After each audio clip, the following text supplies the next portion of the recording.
करते हैं। ऐसी सरकार को हम बंगड़िया को महाराष्ट्र की महिला कांग्रेस उनको बंगड़िया भेजेगी। आप बंगड़िया भेजो और अपने घर में बैठो, आपको वहाँ बैठने का अधिकार नहीं है। 30 साल की बच्ची है, 31 साल की महिला है, 50 साल की महिला है, कोई भी इस देश में सुरक्षित नहीं है। तो राज्य सरकार निकम्मी है। ऐसे नीच लोगों को चौराहे पे लटका के उनके एक एक बॉडी पार्ट काटने चाहिए, फांसी नहीं देना चाहिए, इतनी आसान मौत नहीं देनी चाहिए। यही मेरी सरकार से मांग है सर। ये मामला नवी मुंबई या महाराष्ट्र का नहीं है। देखा जाए तो जब से भाजपा शासित राज्य यहाँ पर शुरू हुआ है, पिछले 2 महीने में 3 घटनाएं सामने आ गई हैं। नमस्कार दोस्तों, जिस तरीके से बदलापुर के आदर्श विद्यालय में 2 4 वर्षीय बच्चों के साथ कुकर्म किया गया, जिसके बाद स्थानिक पुलिस ने 10 से 12 घंटे FIR दर्ज करने में लगाई, उसकी प्रतिक्रिया कल देखने को मिली। आज पूरे महाराष्ट्र में ये प्रकरण गूंज रहा है। आज मीरा भाईंदर में इंडिया अलायंस और शिवसेना उद्धव ठाकरे गुट ने रेलवे स्टेशन के पास में आंदोलन किया। इस वक्त मेरे साथ कांग्रेस के नेता है, आइए जानते हैं उनसे क्या कहेंगे। देखिए, ये एक आंदोलन है और जो बदलापुर की घटना हुई उसके खिलाफ आंदोलन है, लेकिन ये घटनाएं कब रुकेगी इसका कोई भी हमें आश्वासन देने को तैयार नहीं है। मैं इस बात पे राजनीति नहीं करना चाहता, लेकिन होता क्या है, वो बदलापुर की घटना है। इस मीरा भाईंदर शहर में भी फरवरी 2020 में माइनर बच्ची का रेप हुआ था, लेकिन किसी को पता तक नहीं चला। 2020 के फरवरी उसी महीने में दूसरी माइनर बच्ची का रेप हुआ था, किसी को पता नहीं चला। 2023 में एक माइनर बच्ची का रेप हुआ, किसी को पता नहीं चला। लेकिन एक बच्ची का रेप हुआ, जब उसमें धार्मिक एंगल आता है तो यहाँ पर बड़े बड़े होर्डिंग्स लगते हैं, बड़ी बड़ी रैलियाँ निकलती है। तो ये जो रेप का ये सिलेक्टिव नज़रिया जो शहर में लोग अपना रहे हैं, कुछ लोग, कुछ राजनेता, कुछ संगठन, वो निंदनीय है, वो शर्मनाक है। भाईंदर कांग्रेस जिला शहर के अध्यक्ष प्रमोद सामंत मेरे साथ है। उनकी क्या राय है इस तरीके की घटनाएं जो कि अन्य राज्यों, अगर गैर भाजपाई राज्यों में होती है, उसका इंटरनेशनल लेवल के प्रचार प्रसार होता है, सुप्रीम कोर्ट जैसे भी उसका संज्ञान लेता है, लेकिन जो भाजपा के राज्य है वहाँ पे इस तरीके की घटनाएं होती है तो उसका ना तो किसी तरीके का पता चल पाता है। क्या कहेंगे आप? एक दुर्दैवी घटना महाराष्ट्र में अभी घटी है। 2 मासूमों पे मोलेस्टेशन हुआ है और उसके वजह से बदलापुर में बहुत बड़ी संख्या में लोग इकट्ठा हुए और उसका निषेध वहाँ पर किया गया। साथ साथ में रेल रोको किया गया, जो स्कूल में घटना घटी उसमें पथराव किया गया। ये सब एक तरह से लोगों के दिल में जो आक्रोश है, वो आक्रोश इस घटना के माध्यम से बाहर आ रहा है। ये आक्रोश एक दिन का या एक घटने का नहीं है। पिछले दिनों महाराष्ट्र में ऐसी घटना बार बार होती रही है। आज भी इस घटना के साथ में और 3 घटना, यानी इस घटना के बाद और 3 घटना महाराष्ट्र में घटी है। एक नासिक में घटी है, एक अकोला में घटी है और एक नागपड़ा में घटी है। अब हमें सोचना पड़ेगा, ये जो भाजपा सरकार है या ये मिंदे सरकार है, ये मिंदे सरकार के राज में महाराष्ट्र में भी ये घटना हो रही है। आपको अचरज करना नहीं है अगर इन लोग गुजरात की तरह जो रेपिस्ट है उनको सज़ा होने के बाद में जिस तरह से गुजरात में मिठाइयाँ बांटी गई, उसी तरह से महाराष्ट्र में ये सरकार अगर रहेगी तो एक दिन ऐसा आने वाला है।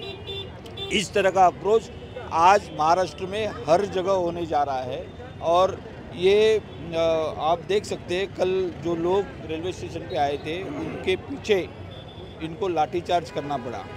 तो ये लाठीचार्ज करना क्यों पड़ा, लोग इतनी बड़ी संख्या में क्यों जमा हुए, इस तरह की घटना एक स्कूल में क्यों घटती है और ये घटना घटने के बाद इतना बड़ा जनसमुदाय एक साथ क्यों आता है और अपनी भावनाएं इस तरह से क्यों प्रकट करता है, ये पूरे पे ये सरकार को उसकी क्या लायबिलिटी है, उसकी जिम्मेदारी लेनी पड़ेगी और अपने इस्तीफे देने पड़ेंगे और इस्तीफा देने की मांग आज हमने यहाँ पे की है। जैसे कि थोड़ी देर पहले हमारे जिलाध्यक्ष साहब ने कहा कि ये सरकार जो है, इनकी सोच के बारे में थोड़ा सा डिस्कशन करना ज़रूरी है, क्योंकि जैसे जैसे जो आरोपी रहेंगे उनका जात, धर्म, उनका पंथ, उनका एरिया, उस राज्य की सरकार देख के इनकी सोच बदलती रहती है। जैसे कि गुजरात में एक रेप हुआ था, उसके बाद में वो जो आरोपी है उनको छोड़ने की मांग की गई, उनको छोड़ा गया, क्योंकि बिल्किस बानो वाले केस की बात कर रहा हूँ। उसमें जब उनको छोड़ा गया तो मिठाइयाँ बांटी गई और वहीं पे ही मतलब ये सरकार की, गुजरात सरकार की सोच है जो बीजेपी चलाती है। महिलाओं की हो या बच्चियों की बात हो, अगर उनका इस संदर्भ में अगर राय नहीं ली जाए तो शायद न्यूज़ पूरी नहीं होगी। इस वक्त मेरे साथ में रूपा पिंटो है, क्या कहेंगे आप? पहले तो मैं घोषणा दूंगी, भारत माता की जय, भारत माता की। हम भारत माता कहते हैं, लेकिन अब उस माता का अर्थ महाराष्ट्र में रहा नहीं है, बदल गया है, पूरा बदल गया है। इसका समीकरण ही बदल गया है। ना हमारी बेटी ना हमारी बहुएं सुरक्षित है। डॉक्टर से लेके इंजीनियर होने दो, डॉक्टर होने दो, स्कूल में 4 साल की बच्ची अभी आज सुरक्षित नहीं है।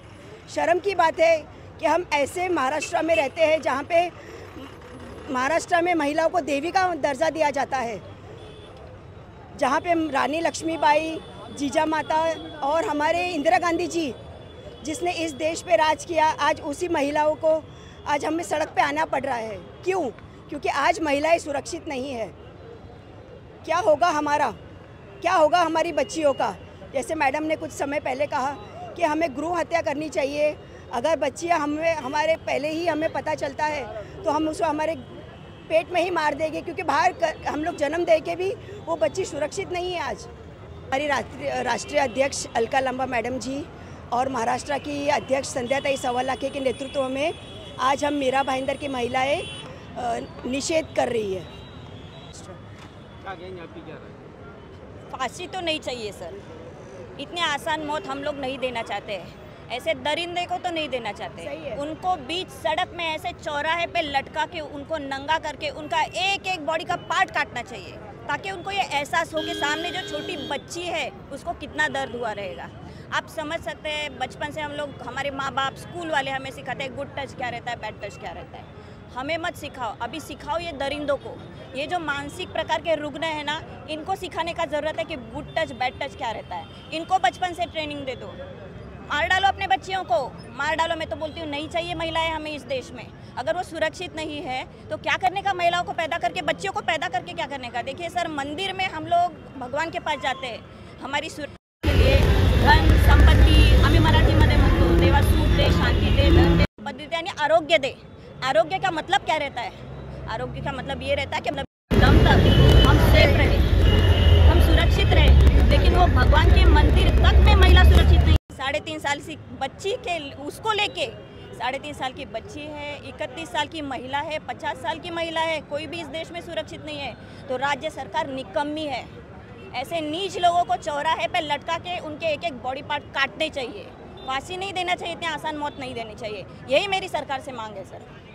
लेकिन मामला सिर्फ नई मुंबई का ही उठता है। ये मामला नवी मुंबई या महाराष्ट्र का नहीं है। देखा जाए तो जब से भाजपा शासित राज्य यहाँ पर शुरू हुआ है, पिछले 2 महीने में 3 घटनाएं सामने आ गई हैं, जिसमें 2 बच्चियाँ हैं जो अभी बदलापुर की हुई हैं। इसके पहले भिवंडी में एक मामला सामने आया था और इसके पहले एक नवी मुंबई में मामला सामने आया था, जहाँ पर महिला की मंदिर में हत्या कर दी गई थी। भिवंडी में भी एक छोटी बच्ची के साथ बलात्कार हुआ और उसकी हत्या कर दी गई। बीजेपी शासित राज्य है, ये लोग नई नई योजनाएं लेकर आते हैं, लेकिन उस योजनाओं का फ़ायदा क्या जब महिलाओं के साथ उनकी सुरक्षा, उनकी जो हिफाजत, जो सरकार की जिम्मेदारी है, जिसमें सरकार विफल हो रही है महिलाओं को सुरक्षा देने में। ऐसी सरकार हमें इस देश में नहीं चाहिए जो हमें सुरक्षा प्रदान ना कर सके। आज देश में डॉक्टर का मामला हो गया, कल बदलापुर में जो प्रोटेस्ट हुआ, उनके ही बीजेपी के एक नेता हैं किशन कठोरे करके, वो बोलते हैं कि ये पॉलिटिकल स्टंट था। कितनी शर्म की बात है कि अगर लोग प्रोटेस्ट कर रहे हैं, जो टीचर्स हैं, जो बच्चों के माँ बाप अगर वो प्रोटेस्ट कर रहे हैं तो उसको ये पॉलिटिकल स्टंट बोलते हैं। बीजेपी के बदलापुर के माजी नगर अध्यक्ष है, वो कहते हैं एक महिला पत्रकार से जब उसने उनसे सवाल किया तो बोलते हैं कि तू तो ऐसा बात कर रही है जैसे ये तेरे साथ हो गया। ये बीजेपी के लोग हैं, इनकी कैसी सोच है। जब बीजेपी में बिल्किस बानो के आरोपी जो उनके बलात्कारी हैं, उनका ये लोग फूल माला पहनाकर सत्कार करेंगे तो देश में क्या मैसेज जाएगा? लोग तो यही सोचेंगे भाई हम बलात्कार करेंगे और बाद में बीजेपी के लोग हमारा सत्कार करेंगे। ऐसी राज्य सरकार, ऐसी हमारी देश में जो सेंटर में सरकार है, ये महिलाओं को नहीं चाहिए। हम इन तमाम बातों का निषेध करते हैं और आने वाले दिनों में हम इसका जवाब सरकार को ज़रूर देंगे। जय हिंद, जय महाराष्ट्र। मैं बस यही कहना चाहूँगी कि हमारे मोदी जी कहते हैं बेटी बचाओ बेटी पढ़ाओ। हम कैसे बेटी पढ़ाएंगे? इस तरह से पढ़ाएंगे डॉक्टर के साथ, ये छोटी छोटी बच्चियों के साथ। मेरी खुद की एक बेटी है, मेरे को इतना डर लगता है कि मैं रोज़ सुबह 6 बजे उसको छोड़ने जाती हूँ, लेने जाती हूँ। इतना डर गई हूँ मैं कि आज वो बच्ची के साथ में हुआ है, कल को मेरी बच्ची के साथ में भी ऐसा हो सकता है। इस सरकार को मैं यही कहूँगी कि जल्द से जल्द कोई भी एक्शन ले, नहीं तो हम सब मिलकर महिलाएं उनका निषेध करेगी। जय हिंद, जय महाराष्ट्र। लिए फांसी की सज़ा भी हम मानते हैं, बीच चौराहे पर ही उन्हें सज़ा देने की मांग कर रहे हैं और साथ ही ये भी कह रहे हैं कि किसी बच्ची को दुनिया में लाने की बजाय उसे अपनी खोपड़ी ही खत्म कर देना ही बेहतर है। इस तरीके की मानसिकता महिलाओं की महाराष्ट्र में असुरक्षितता के चलते हो रही है। साथ ही महिला कांग्रेस राज्य सरकार को चूड़ियाँ भी भेजने वाली है। इस तरीके की बात रूपा पिंटो ने की है। इसी तरह खबरों के लिए मेरे यानी शकील शेख एकता पोद्दार के साथ बने रहे, देखते रहे सिटी न्यूज़ मुंबई।